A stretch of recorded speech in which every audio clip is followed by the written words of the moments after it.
Ayan guys, puro na po si Rica Rindal, the bad boy ng Davao, alias Boy O. Wow, ang galing naman.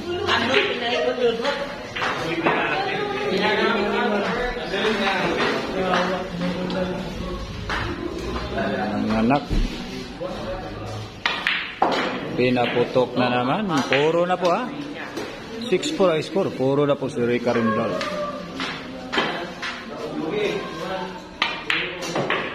Ayan. Para mananalo na si Boy Ugo guys.